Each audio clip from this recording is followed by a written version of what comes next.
Hey everyone, welcome back to the channel. My name is Darsh Joshi and I'm a BTech Computer Science and Engineering graduate, and I'm currently working as a developer in a tech company. In today's video, we'll be studying about what are uh, conditions and loops. So let's just start with the presentation that I have made. Here we go. So conditions, when we talk about conditionals are basically represented as some condition, like let's say we are making uh, let's say we're making a student report card and we have to determine the grades according to the marks they've got per subject. Let's say there is a student A and he has, let's call this Abhishek, who reminds me of someone, but yeah. Let's say we have Abhishek and he has scored uh, 85 marks in science and 90 marks in math. In English, he scores about 75 marks. So, based on these grades, we have to based on these marks, we have to determine a grade and an overall grade. So, how will we be doing that? So, we'll be checking for this to specify a certain condition, which is you to determine the grades. So, yeah, in this case, let's say that A grade is given to everyone with 90 to 100 marks. B is given to, let's say, 80 to 90 marks, or we should take it as 89 marks because 90 is already occupied here. Next up, we have 70 to 79 marks would be put into C grade. So when we look at this, 85 qualifies as a B grade here. I'll put B here. Math qualifies as an A grade and English qualifies as a C grade. This depends from organization to organization, but let's take an example from real life. So that's basically how we are determining the grades for Abhishek guy. Abhishek, if you're watching this, please like the video and subscribe to the channel because everyone else is going to be doing that. Okay, so this is an example of what we can do with the conditionals. So that basically are conditionals. We'll be looking at that in a bit. So yes, conditions basically make decisions for your code. Execute different blocks based on the conditions. Real life example, I have given one, but here's another. If it is raining, take umbrella, otherwise wear sunglasses. The real world example. And in Python, we'll be using if, elif, and else statements. Those are basically all the conditional statements that we have in Python. Let's explore that with a code. Code I deleted was something I'll be revealing at the end, so stay tuned for that. Yes, let's get started with this conditional statement, right? Let's say we have a variable x equals 10 and y equals 20. So when we are using if statement, what we'll be doing is we'll be comparing these two with a conditional operator. So conditional operators are of various types. For now, let's just move with equals. If x equals y, then we'll print x and y are same, or we'll use this.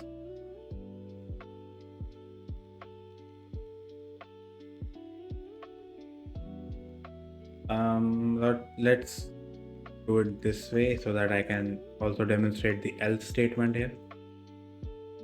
Print out x, the same thing we have put here. And we'll also check for the else statement. So we'll print a different thing. No, that, no, so annoying, but deal with it. No correlation. I'll save this and I'll run this. We get the output as no correlation because x is not greater than y or x is not equal to y. So what if statement and if elif and else does do here is when we say if, then it would check for this condition. If this condition is true, then this part of the code would be executed. Or if this statement is false, then it would check for elif statements.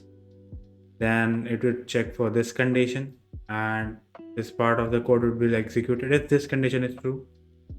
If not, then it would, if all the elif statements are not true, then it would go for this else, the code chunk which you have put inside else, that would be executed. That's how these statements work. You may ask what are the conditional operators here. We'll be discussing that now. So conditional operators basically are this second. Okay. So in this line, this part is called the conditional operator. What it does is it compares these two, x and y, and it gives out a boolean value if it is true or not. So it depends upon condition to condition. If it's true, then it would give out boolean as true, or it would give out as false. If this part is true, then it would execute this part. I've explained that already. So moving on, we can just remove this and I'll demonstrate the conditional operators which we have in Python. Let's go with the print statement and I'll put x equal y. Why we use double equals? Because when we use single equals, it means that we are assigning the value of y to x, which is not what we want here. So when I run this, it should give out false. It gave out false because it is false. So yeah, we'll be implementing this a lot of times. So I'll copy this and paste it out a bunch of times. I'll comment this out for now. Let's say if x is greater than y, comment all these out too for now. I'll be uncommenting them as and when we need those. X is not greater than y because 10 is always smaller than 20. Next is x smaller than y? It is, so it should give out true. Be easy, be clear, I guess. Then we have greater than or equal to y. To do is x greater than or equal to y? It's not, so it would give out false. Is x less than or equal to y? Is less than, but it's not equal to y. It would give out true. Then we had not equal to, so not is represented by an exclamation mark. When we run this code, it is true because x and y are not equal in this case. So yeah, I think this one is extra, so we'll remove that. And that's all the conditional operators which we have in Python. Let's move back to the presentation and see what we have ahead. If statement, I explained it pretty clearly. Elif statement, elif and else, which is what I've explained just now. Comparison operators, which we just saw, you can also call them conditional operators. Yeah. Moving on, we have logical operators. These are the three. Okay. I think not should be not in, and there should be one more, which is in. We'll be doing that practically. So what these do is, let's check it out on the whiteboard. We have and will depend and or and in, not in. So what and, my bad, I'm not able to see 10, but no mind. So what and does is it would basically take two inputs. Okay, now I see the pen. So what and does is will take let's say x and y. Here x and y are the conditions, that and y. So x here is a condition, y here is a condition. When we put and between them, it means that both of these conditions should be returning out true for the code to execute. So let's take again an example of if statement. If condition 1 and condition 2 are true, then only a specific chunk of code will be executed, or else it would go to elif or else whatever we have after that. So yeah, that's how and statement works. And can be used when we are comparing multiple, when we are making multiple choices using the condition. I should remove this whole, and I'll show you example of it.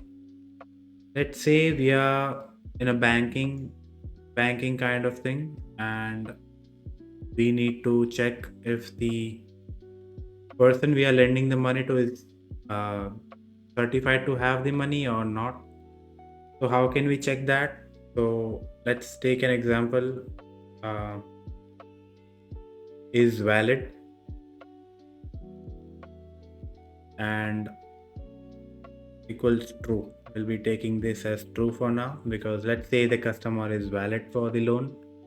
We'll take another example, is active.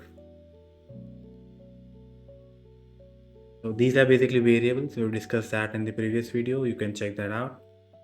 Is active here represents if any previous loan is active or not. So we'll take that as false. And we'll apply the conditions as we discussed. How do I say? So let's say we have these two variables and both of these need to be uh, both of these not are not required to be true in this case. So let's say if is valid and is active, then we'll be assigning them the loan, or else we'll be rejecting the loan. My handwriting needs some research too, because I am not a doctor, but handwriting apparently is doctor style. Deal with it for now. I'll be improving that as well. So when we consider this statement, then we have to apply the loan for the customer, or else it would get rejected.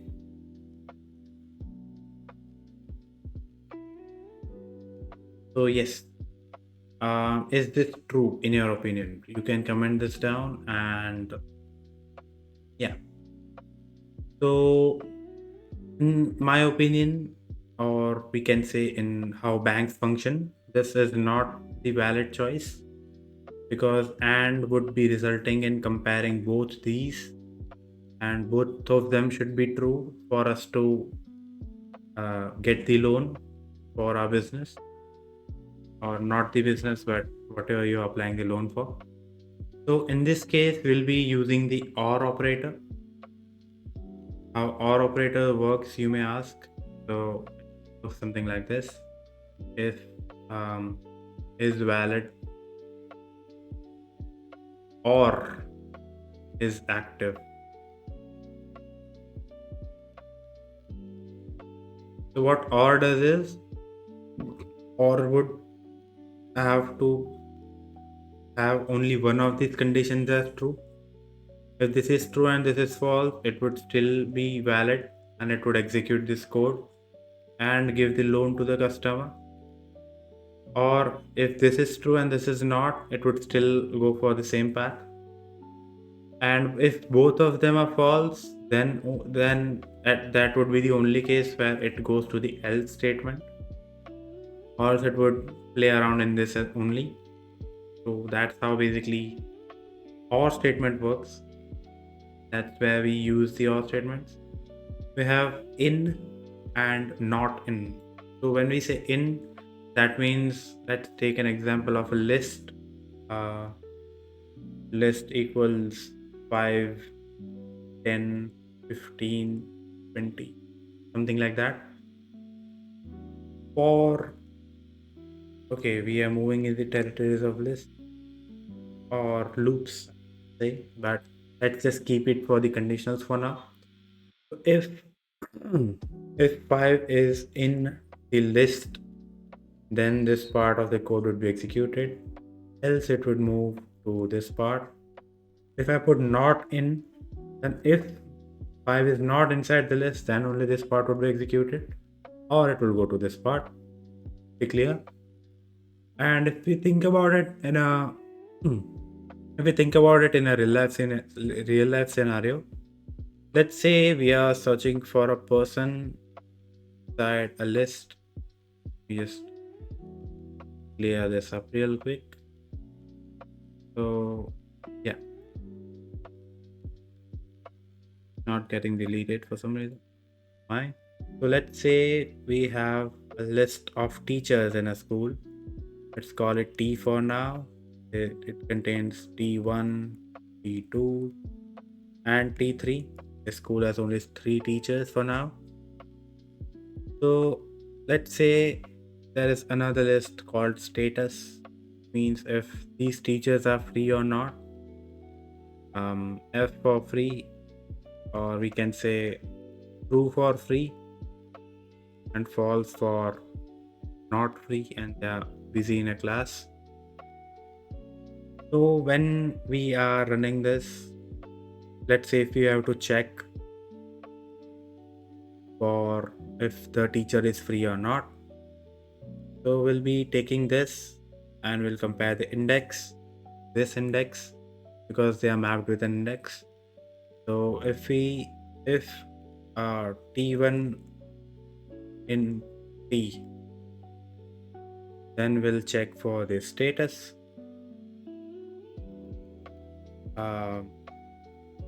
Let's say we take the index for T1 and we put that as an index for S, then we'll get true, and then we can assign the teacher a class. Pretty easy, I guess, to understand. If not, then I can try some other example. Let's try with another example. That's pretty not so interactive example. Anyways, let's stick with this. So we have understood how and or work. Let's understand how in works. So let's say we have a list called L and it is containing all the teachers present today, T1, T2, T3, and we have to check if T5 is present or not. Then we can, if T5 in L, then we can do whatever we want with that information. So yeah, that's how basically in works. If we can make a change in this, can select this and can remove it. Let's say if T1 not in L, then we can again perform whatever we need to do with this information. Let's say if T1 is absent, then all the teachers are having a secret party in the staff room. So we can check that using this example or something like that. It's pretty funny if you think about it. Let's look at that in the code. So let's say, uh, let's make a list again. L equals a list. It contains some name, John, Mary, uh, me, and let's say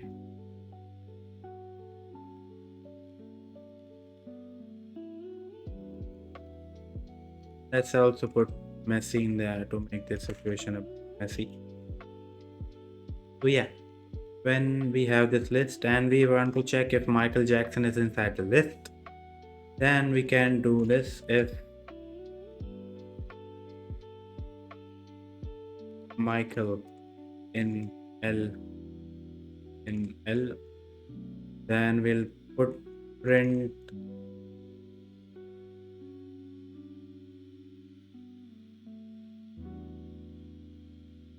We'll run this and it would give no output because Michael is not inside the list.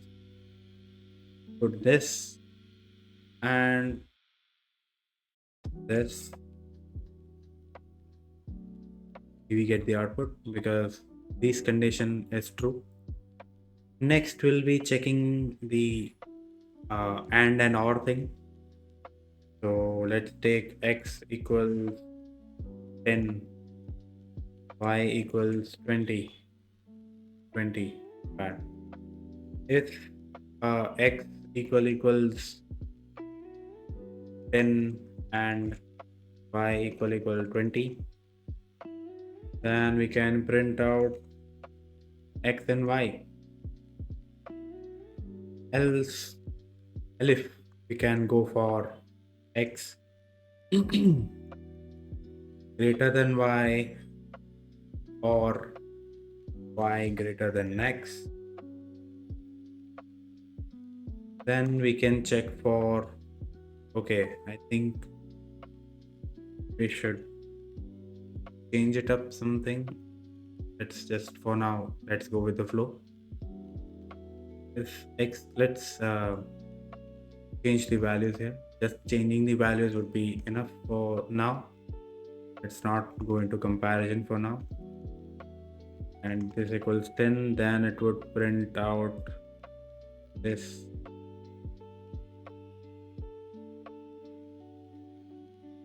And else, let's not take else for now, we'll take another elif where we have to just look into and or, right? So we'll take else. Why am I so overthinking? Not proper explanation. I don't think I'm pretty confident in front of a camera, but here we go again. Let's say no. Now run this and let's print out elif here that we know what statement is being executed. We'll put if here. Here you go. Print it out if because both these conditions are true. But let's change the value to 20. If x equals 20 or y equals 10, then this part should run. My bad. Then elif statement was performed. This part was executed. But let's say that let's put this as default and we'll change this value to 10. Then also the elif statement would be executed and not this part because and would check both these values or checks either one of them and else would execute if none of these are true. Let's put 100 here and here we go. That's basically how the logical operators work. Let's move on with whatever's next. Okay, next up we have loops. Loops are basically of two types. Loops are supposed to run specific chunk of code again and again till certain condition is met. Let's see how loops work in real life. Let's say you have a washing machine here.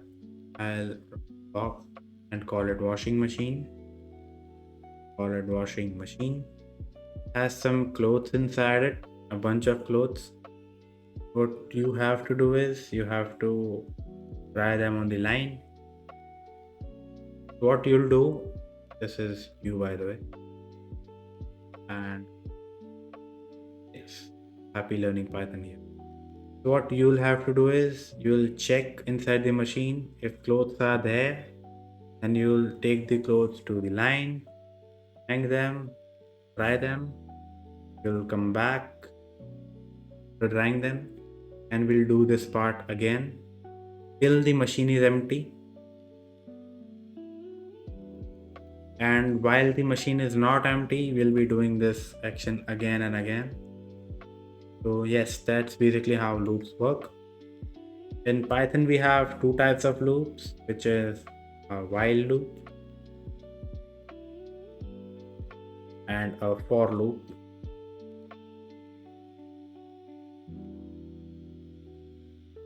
And it up. Right? Yeah. When we say while loop and for loop, they are not too different. They are basically looping the chunk of code till the conditions are met. So what a while loop does is we have to put while here and a condition here.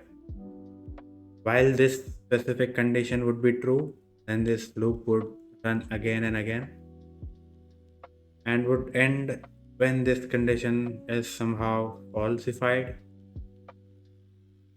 So how that works, we'll check that in the code. Okay. So let's say I have a variable x equals 0 and I want to take the value of x to become 10. So while x is smaller than 10, x plus equals 1, and after this loop is done, we'll be printing out the value of x here. The value should be printed out as 10, but let's see what happens. It give out 10. How, you may ask? Let's see that in a bit. Let's cut this, paste it here, and we'll run the code again. So here we go. So what this part does is it increments the value of x by 1 each time this line is executed. So when we are running the while loop, it would check if x equals 10 or not. And while this statement is not true for 9 iterations, it would print out x as each of the value of x has obtained in this, because we are doing this before we are printing. Then we are getting answer what we got, which is 1. It starts at 1. But if we run it now, then we should get 0 to 9, because x gets incremented after it is printing. So yeah, that's how the while loop works. We'll be running this again and see the output for one last time. And we'll clear this screen and we'll move to what we can do with while loop. So let's say I put true here by default, and I want the value of x to get 10. So I'll put an if statement here. If x equals 10, then the loop should be broken. We'll print the x and we'll break the loop. So what break statement does is, when a loop is running, it would break if a certain condition is applied. We have applied the condition, but if we remove this, then it would still function and it would just print the value of x one time and execute. To avoid that, we'll use this. Let's run it this way and we get 0, as I said. We bring it back, we'll run it. And because we are not incrementing the value of x, it continues till eternity. So we'll close the code with Control plus C. We'll clear this for a second and we'll put the else statement as well. Else x plus equals 1. This would increment the value of x when the loop is running. And this condition isn't satisfied, so should print out 10 now. I think I'm pretty clear with it. And let's clear this up and make space for the for loop. So we'll clear this as well. So what for loop does is it has the syntax something like it would mostly be used in checking if something is inside a list or something like that. We'll have to take an array for that. We'll take a list, name it L. We'll put the values 5, 10, 15 and 20 here. Let's also put 25 to make the list a bit bigger than it is. Let's also put 30 for the same reason. When we are using a for loop, we'll take a variable here. For now, I've taken x. Let's take I. Whatever variable you can use that. So for I in list, what we are doing is we are checking if I in list. That's what the code says, but let's see this in the whiteboard. What would happen now is we have this list L equals 5 to 30. So what x is for now, x would get the value of 5, then it would move to 10, then it would move to 15, then it would move to 20, 25, and finally 30. So what happens here is x is given the what can we call it, index for 5 first. So it goes and checks for 0th index. It gets the value of 5, then it obtains the value of 5. Then it moves forward to the next index. It gets the value of 10, so it would take the value 10. Then 15, 20, 25, and 30. Moving with the indexes and obtaining the values. And that's what would happen to I here. Let's just print out I for now, and it would be printing out all the elements of this list individually. So here we get all the elements of the list. There's 5, 10, 15, 20, 25, and 30. So yes, that's how a for loop works. For clothes in washing machine, go and hang it on the line while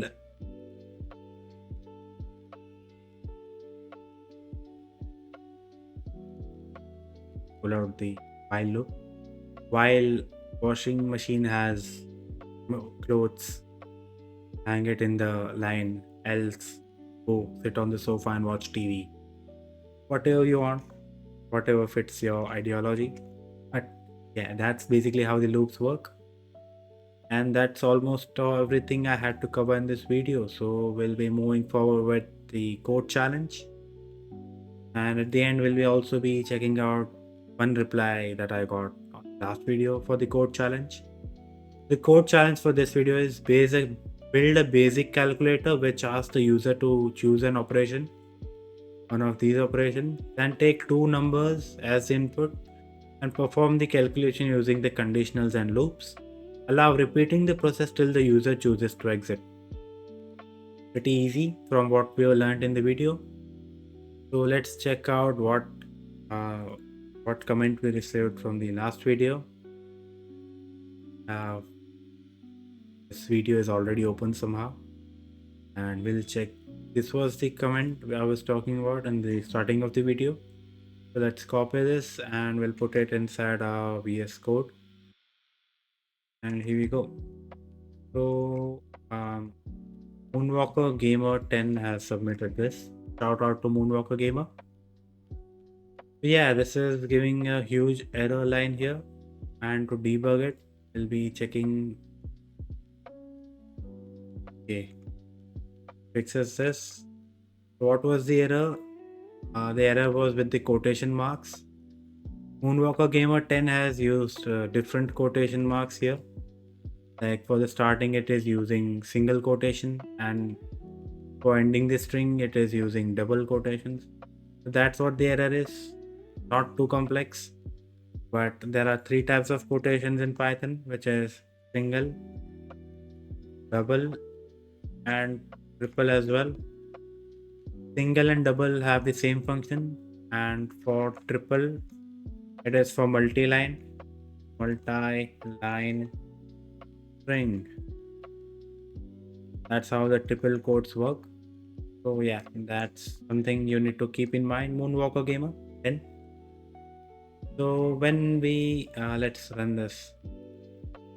Okay, it's asking me to enter my name, my age, and my country. Hello Darsh, you are 22 years old and you are from India. Pretty basic, pretty easy. So I'll approve this. Just need to take care of the quotations. If you are using these kind of quotations everywhere, then it would be better, because let's say okay, here we have one of the examples of why we should be using double quotes. When we are using words like this, they have a quotation in between, also called the apostrophe. So to avoid errors in this, either we use a separator, something like this, and we can this and this, but it doesn't work in Python. They work in JavaScript. So yeah, double quotes are the way, or you can use triple quotes, whatever you like. You can also use these, but they are functional only for singular quotes. Okay, they are not maybe supported in Python, but okay, that's a good greeting kind of thing which Moonwalker Gamer 10 has made. We should appreciate the efforts, and yeah, that's pretty good. And yeah, if you are watching this video, then you should be completing the code challenge which I gave you for this video. Here we go. So here is the code challenge for you, and you can upload it in a similar fashion as Moonwalker Gamer 10 did. So yeah, that's pretty much everything I had to cover in this video. So yeah, see you in the next one. Till then, keep learning and keep exploring in Python. Goodbye.